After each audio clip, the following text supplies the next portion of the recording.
From PNC News, it's your host, Luella Lacinio.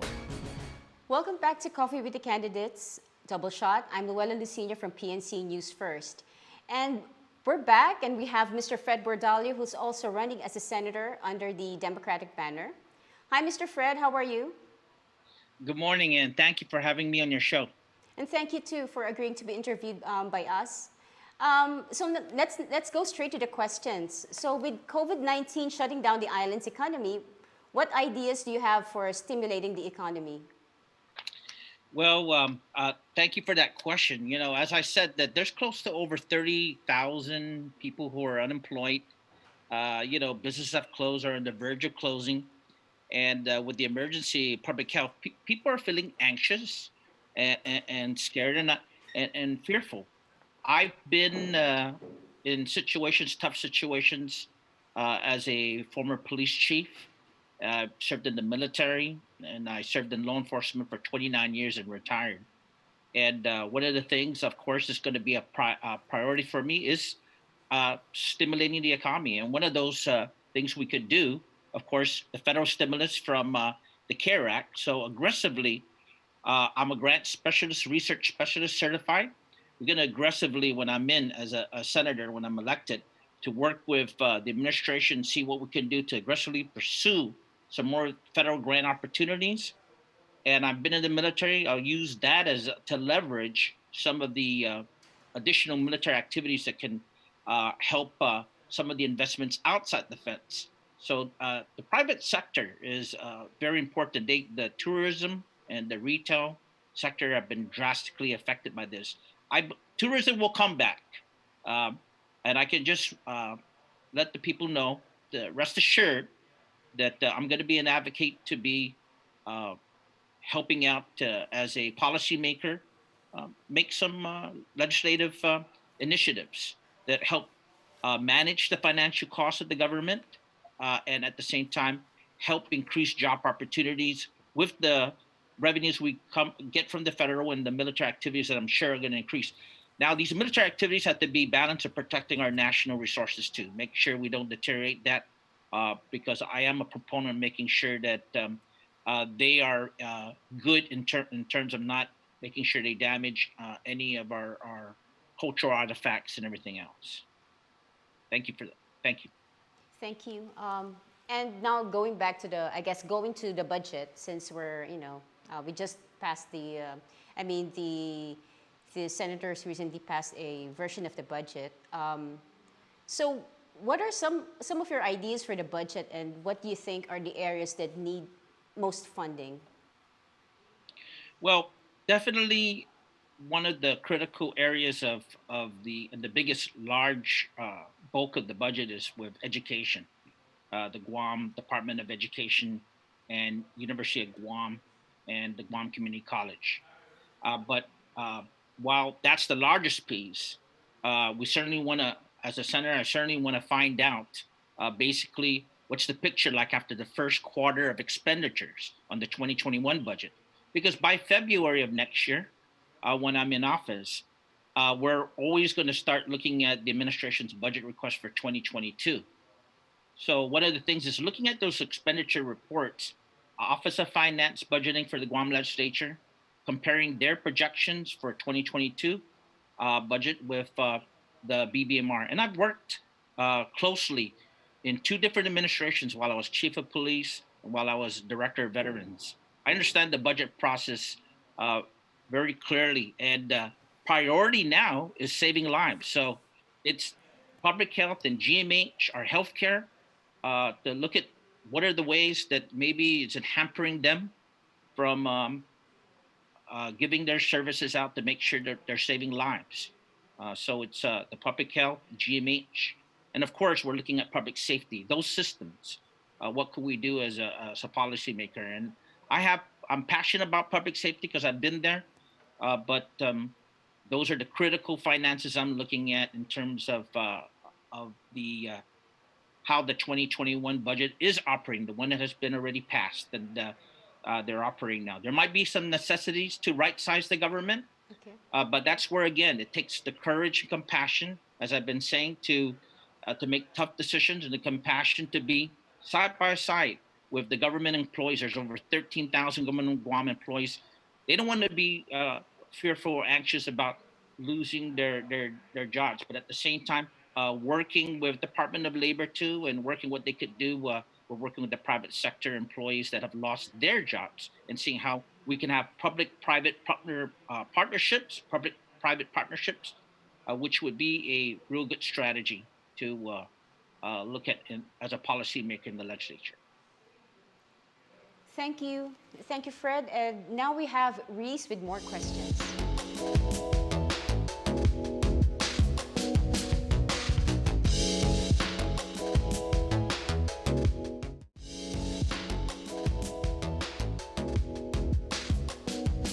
From Power 98, it's your host, Reese the Beast. Good day, everybody, and welcome back to Coffee with the Candidates Double Shot. I'm so excited. Thanks so much to Luella for asking the serious questions, because honestly, I'm laughing the whole time, even when it's serious. But today, of course, we're being joined by Fred Bordalio. Hafa sir. How are you? Hafa and good afternoon. Hi, it's so great to see you again, back for another one. I mean, I am really excited. How are you feeling about the whole election? First of all, I mean, you know, due to the COVID-19, we were not able to have primary, but I really hope that the general election has to go through, right? How are you feeling all about that amidst the pandemic?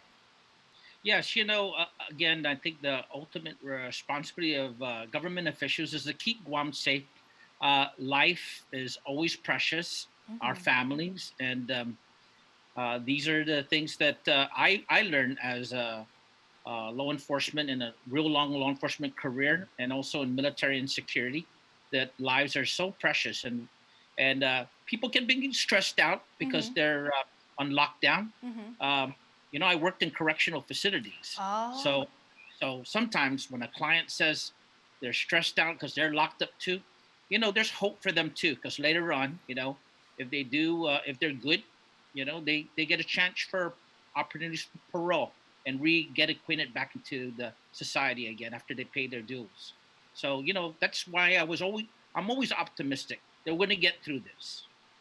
Awesome. I agree. You know, that we have to stay positive in all of this. I mean, what I like about, I should rephrase that. What I think is good about all of this is that we're all learning together as a community, right?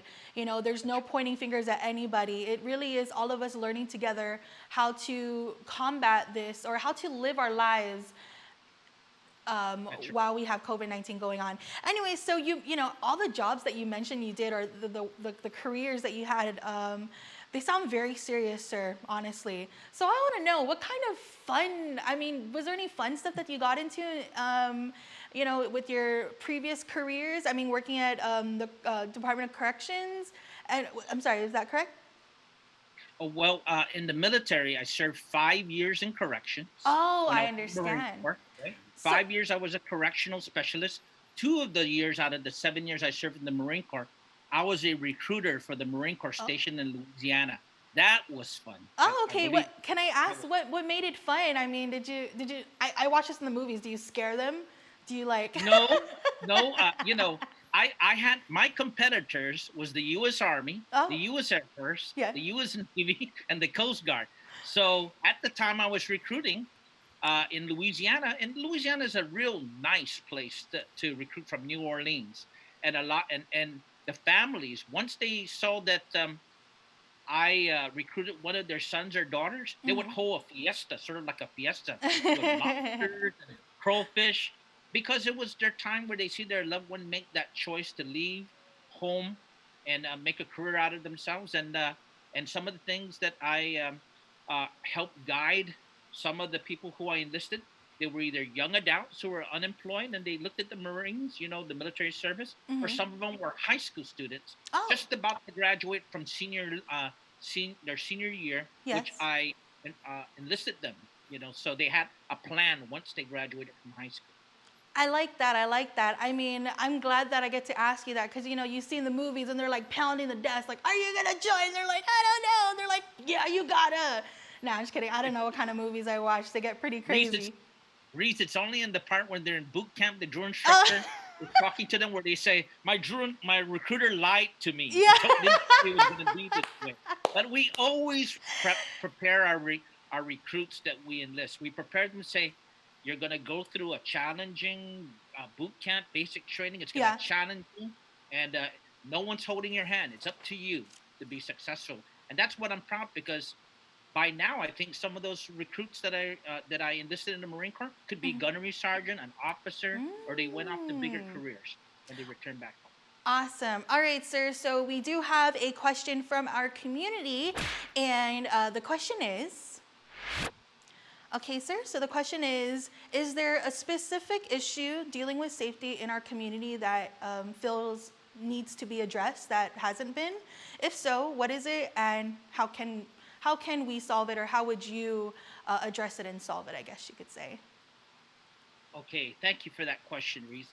You know, one of the things I'm very passionate about too, and I've seen this and my observations in my 29 years in the police department, and to include the 5 years in corrections, and that is the challenge of substance abuse.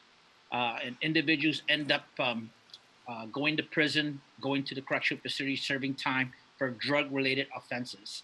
And we got a drug court, and that's really good that the courts of Guam established that and find a way because corrections facilities and prisons aren't a place where you can get substance abuse and treatment. And Right. it how that's linked to public safety is that a lot of times the individuals who are addicted and they go and they get involved in crimes against property. They burglarize a place or they rob a place, Right. and sometimes it's tragedy because a life can get lost. And then it's even linked to at the time of them depressed or getting into substance abuse, they end up sometimes committing suicide. So that's Right. an area that's a big challenge. And the graduate studies I had in human relations not only emphasize human relations, human resource management, but also I really was interested in a lot of the coursework that involved assessment, the counseling, group therapy, or individual therapy to try and approach these people who Right. are vulnerable to drug dealers. Right. I agree. And you know what? I'm so glad that you have that mindset. You know, oftentimes we kind of just cast away people who have addiction and substance addiction rather. And I really appreciate the fact that you see it that way. And they are human and, you know, they need help. And I'm glad. I hope that you make it into the legislature where we can make that happen. Anyways, Fred Bordalio, I'm sorry we have run out of time, but I had so much fun talking with you. I'm glad that we got to chat about what really happens in the recruiting office. But thank you so much, sir. And thank you, everybody, for watching Coffee with the Candidates Double Shot. I truly hope you enjoyed this episode. Be sure you stick around as we have more, maybe a triple shot. No, I'm just kidding. We're good with double shot. I don't want to be too energized. Anyways, thank you so much for watching and be safe, Guam.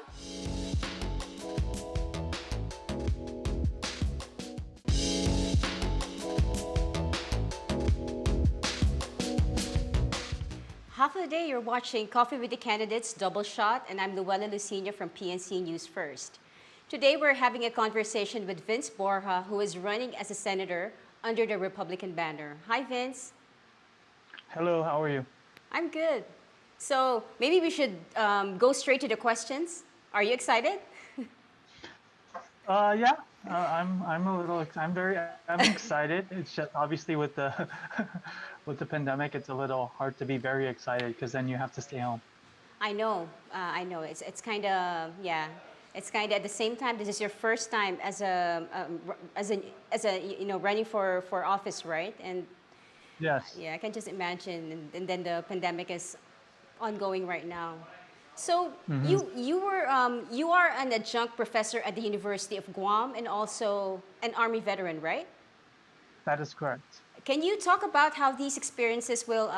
How do you think this would benefit you in if you get elected to the legislature? So how do you think your experiences as an adjunct professor and also as an Army veteran would benefit you in your work? I think not just, I mean, yes, the military and obviously teaching and at the university kind of supports like I guess my experience for public service. But I think what drove me to those experience or led me to that experience and that opportunity was the just my background and my upbringing, right? And I think that, I mean, coming from a poor family, I mean, I grew up on public assistance. My grandmother raised me in and out. I mean, I actually dropped out of high school for a year, eventually went back, graduated. Losing my father in high school and to drugs, overcoming that and being forced to join the military to support my family, um, is what really shaped that experience, the military, and getting into business, getting my business degree.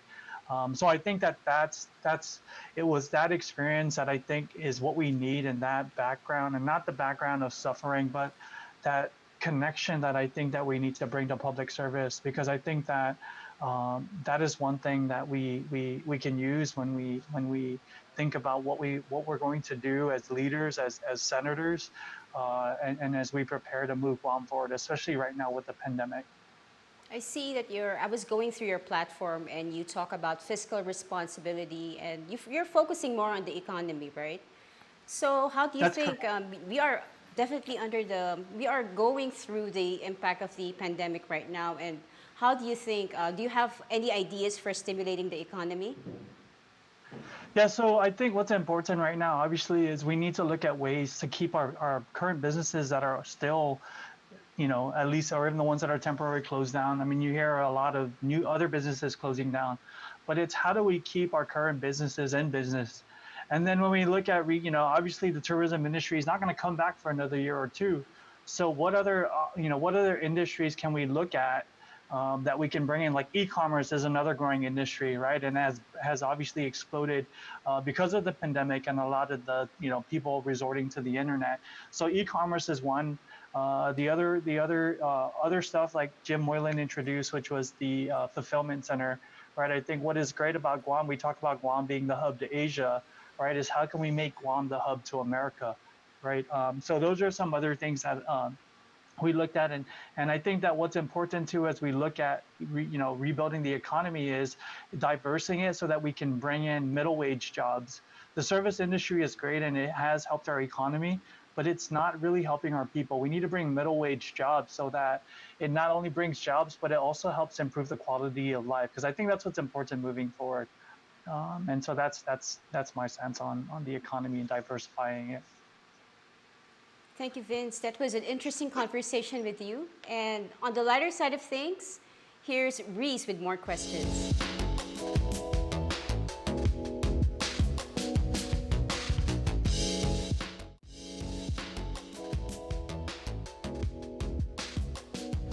Half a day, everybody, and thanks so much for tuning in. It's Coffee with the Candidates Double Shot. So excited as we get to take the lighter side of coffee. I mean, usually I like mine, kind of like half-half, like a little dark, but a little like not dark. What's the opposite? Light. Duh. So I love that, and I also love this whole thing. I'm really excited to be talking to Vince Borja. Half a day, Vince, how are you? Off a day, how are you? Oh, I am. Reese, right, listening. I'm so good. Thank you so much. It's really nice to see you again. It's kind of funny, right? Because the last time that we talked, it was we were in P-Core 2, and we actually did an in-person interview, right? Yeah, Yes. yeah. It's been so different since then. I mean, obviously, we're looking at each other through a screen, and this might just be the new norm. I mean, if you get elected into the legislature, we'll probably have to do more Zoom meetings just like this. We'll have to see where things go, right? Yeah. Yeah, well, you know what? Speaking of the pandemic, I want to know, how are you? How is the family during all of this? Everyone's got their own little struggles, whether it be school, homeschooling with the kids. I have a lot of parents talking about that. All my friends are parents now these days. So how about you? How is the family, and how's yourself during this pandemic? We're okay. We're adjusting. I think we were homeschooling as well, so that is different. And so, I mean, that's really it. I mean, we try our best to get out, and I cycle, so I try to get on the bike every now and then, especially with the limitations and having to ride by myself. But for the most part, we're okay. We're dealing with it, and we're doing our best to cope with the isolation that comes with it, right? And the disconnect with social connection. So we're okay though. It could be worse. I mean, I've been to war, so, and I lived life like this for a couple years, in deployments. It's kind of like the same. It's just obviously there's a lot more freedom with this. Right, right. And you know what? Just a big shout outs to you and to everybody who's kind of coping through this. And that's the only thing we can do, right? Of course, with prevention, like wearing masks and social distancing. But there's only so much we can do. And I'm happy to hear that you guys are doing okay and you're getting through it. And we'll definitely all get through it. I am Yes. always saying that every single day. Now, speaking of the family, also another thing, since you mentioned homeschooling of the kids, what is some like activities that you have done with the family? I mean, I know that during this time in the pandemic, it really has taught me that there's a lot of family time now. Like I'm able to sit down and have dinner with my family. I'm not working too hard or too late, because this pandemic makes everything so easy. But what have you done with the family? I'm really curious to know, like, what activities have you guys done? Puzzles? Well, we do puzzles. We've done puzzles. We also invested in a above the ground pool. Um, we do a lot of TikToks. We've seen yours, and Power 90. Oh, wow. Don't watch mine. Um, yeah, we watch a lot of movies, and there's really, I mean, we cook, we bake now, or we try to bake, but definitely eat a lot more for sure, which is why I try to bike a little bit more than usual. But that's it. I mean, they're very limited, right?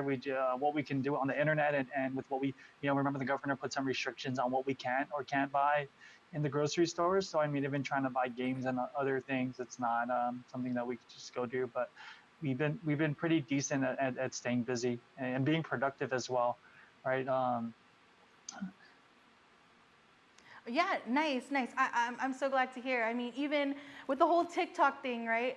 I feel like it's just been kind of crazy with all this TikTok talk. I mean, I've actually seen you on TikTok on my timeline. I was scrolling and I was like, oh, Vince Borja, boop, boop, follow.